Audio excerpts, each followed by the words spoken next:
Hey, welcome fellow crafters, DM Scotty here, good to have you with me. Today we're going to do a spider nest or a lair.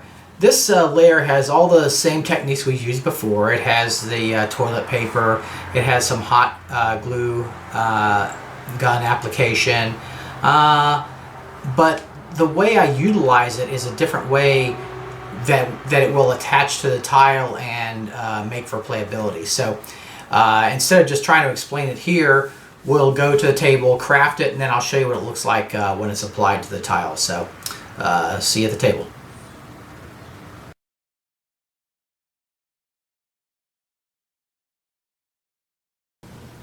So for the base of my project, I've got some thick cardboard. So what I've got is I've got two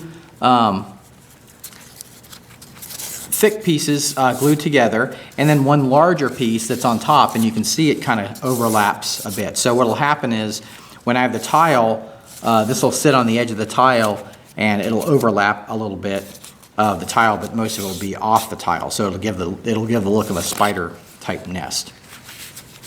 So I don't like the flatness. I want to give a little bulk to this. So I'm going to do the toilet paper technique. So I will grab my bowl, grab a roll of toilet paper, get a hunk of that.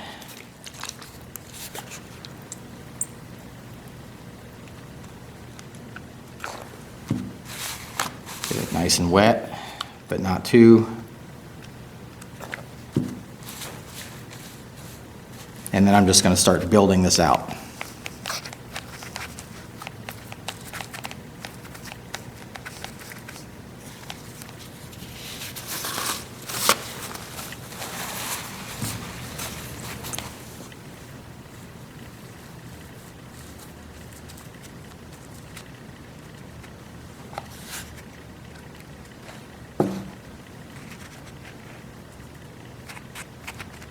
All right, so here I have my nest build out. I got some height on it, and what I'm going to do is I'm going to add another detail, and we'll show that in just a sec.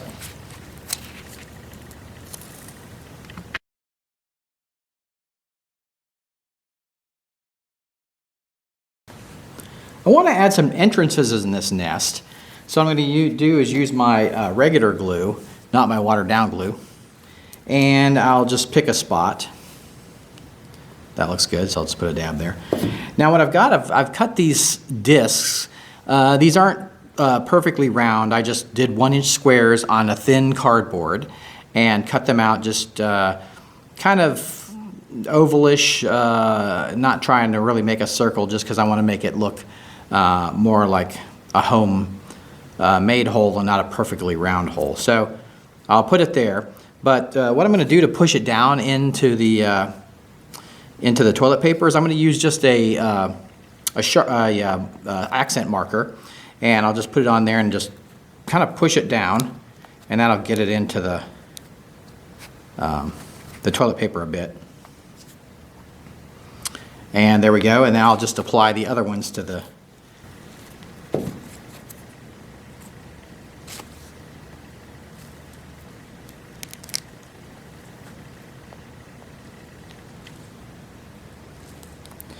So there we go, we have those pushed down into the toilet paper. And doesn't look like much now, but once we add some more detail, they'll look like entrance holes into the nest.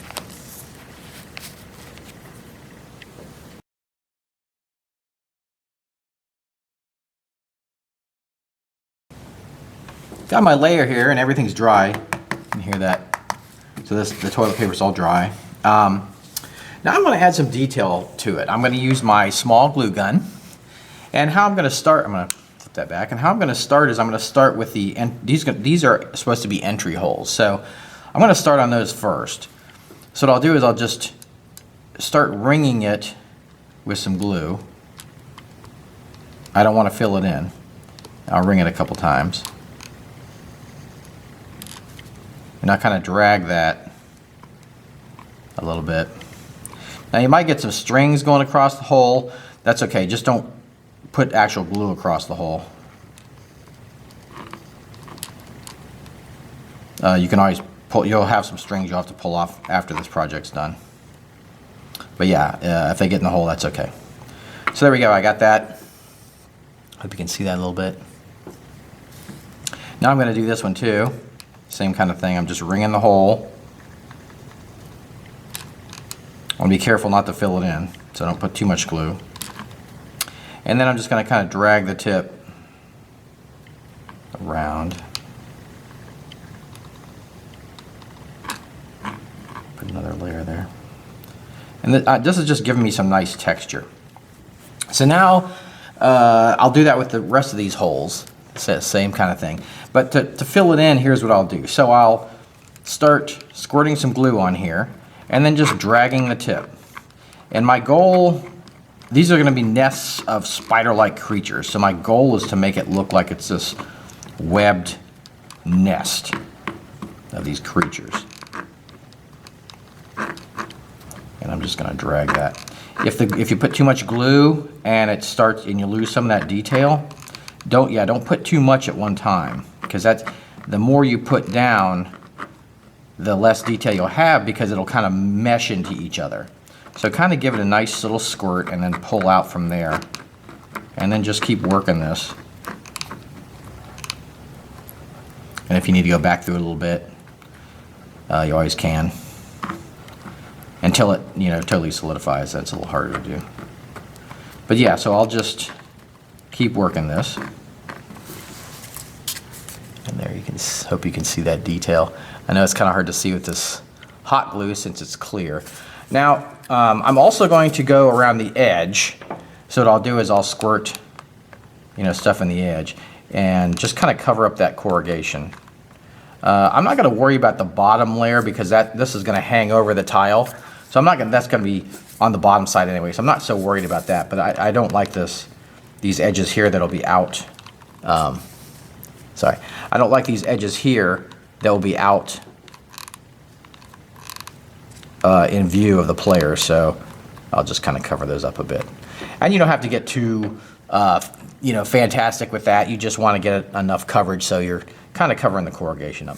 But I'll just continue to do this kind of technique on here and get the texture that I want.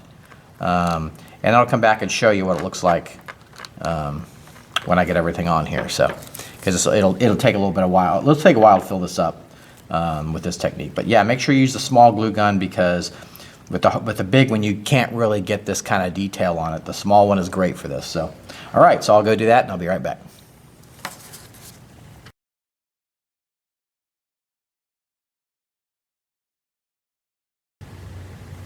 Here I have all the glue applied, and I'll give you kind of a close-up there.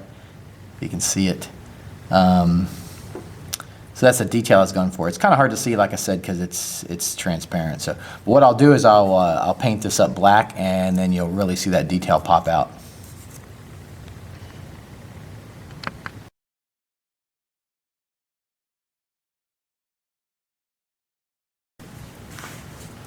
So here's my hive. I think it looks really good, my spider nest hive. You can see the detail a lot better with the black on it. See all those, all that detail in there. Now, when I get it painted up like webbing, it'll look really cool.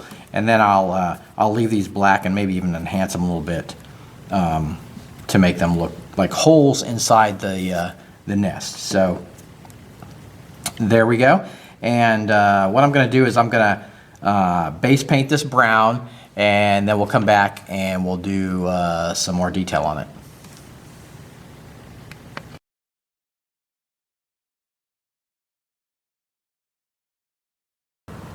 Here's my spider nest layer, all painted brown. It's ready for the next detail. So I'm going to use a camel color acrylic and a wide brush to make the job go faster. And I'll just load my brush. Now remember, I'm doing the dry brush technique, so I'm just skimming over the surface to pick up the detail. Now it's okay if I want to get those edges inside, so it's okay if I paint the holes inside, get some paint on there. It's not going to hurt it right now because I'm going to go back and do that later. So you can see that detail really popping out of there.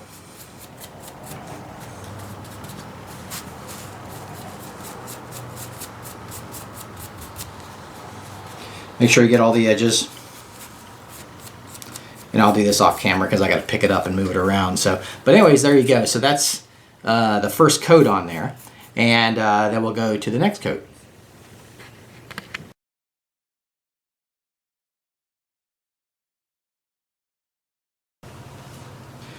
Now, as my mantra goes, I always work on more than one thing at once of the same type. So I've got multiple nests going. So this is a different shaped one, but it's essentially the same thing. So I've got the camel is dried, and now I'm going to put some lighter color on there. And I'm going to use a vintage white. It's not as bright as the regular white, so I'll go ahead and get that on my palette. Then I'll use a wide brush like I did before. Load up the brush. And we're just doing the dry brush technique. So you're trying to hit the tops there.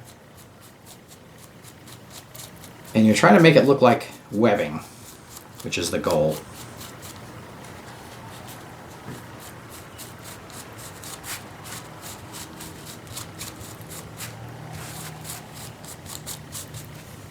So there we go. Looking really nice. Now what I'm going to do is one last little detail, and we'll come back to that. Also, make sure you get around the edges. I'm not going to do that on camera because I'll have to move it out of the range, out of the viewfinder. But there we go. We'll go to the next step.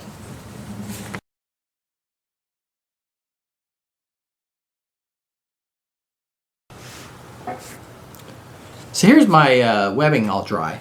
Now, the thing I've shown before on the webbing I like to add a little bit of iridescence to it. It gives it a nice little web look. So I'm going to use this pearlescent paint. And I'm not going to put too much on there. I'm just going to load up my brush a little bit and then just kind of go on it just a touch. I don't want to I don't want to make it look metallic. You can overdo this. But adding a little bit really gives it a kind of a sheen to makes it look like webbing.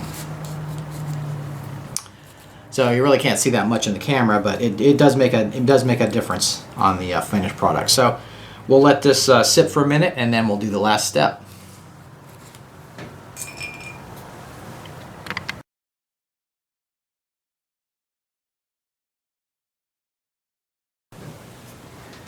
On my last step, I want to make these entrance holes look like they're going into the nest. So the best way to do that is to darken them in. So I'm going to use a smaller brush and just some black, just some plain black. Pop it on the brush. I've got the brush a little wet so it's easier to flow. And then I'll just carefully pop it in the hole. So there you go, you got a dark hole there. Looks like a entrance to the nest.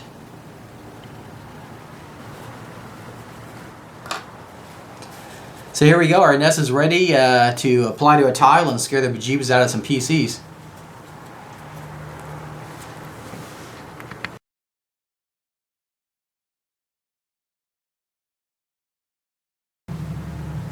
Here's my tile set up, and I have a couple interesting things going on, as you can see. I have the figures here for scale. They're coming in to the tile. I also have a few little obstacles. I have this pillar, and I have this rock formation. Now these are just out of the foam that I sculpted the irregular pillars out of. And I've just got a thin cardboard base on there and just glued it and added a little bit of flocking and a little bit of hot glue on there and painted it up, and looks like a great rock formation. This one is more like an obstacle or difficult terrain, but it's kind of nice because people or figures can still stand on it. So you can do that kind of thing. So yeah, you want to think about playability when you make stuff. Also, let's get back to what we're talking about, these nests. So I think they look really great. As you can see how it works now that I've got the tile, I have a little bit of overlap there with the edge of that, and then I build up a couple layers of cardboard so it'll fit over the edge of the tile like that, like so. And so you can incorporate these really in any tiles that you wanted to. And the other thing I like about it is it's flat enough so that if the enemies start boiling out, so say, you know, eder caps start coming out of the holes, that they're not going to fall over. It's flat enough that they can actually stand on it. And, you know, depending on how high you say this is, the nest is, then, you know, the players may not be able to reach them until they crawl down, and the other caps can, you know, crawl on the ceiling and that kind of thing and drop on them or whatever, or web them up and actually pull them up to the nest. So it's a nice thing because you know, it has the playability in mind that you can put figures on there and not worry about them falling off. So there we go. There's our spider nests. Join me next time for some more DM's Craft. Hey guys, if you're really digging these videos and would like some more information or to talk to other crafters, look at the link below in the description, and you can join my forum on the DM's Craft. We'd love to have you, and I'll see you there.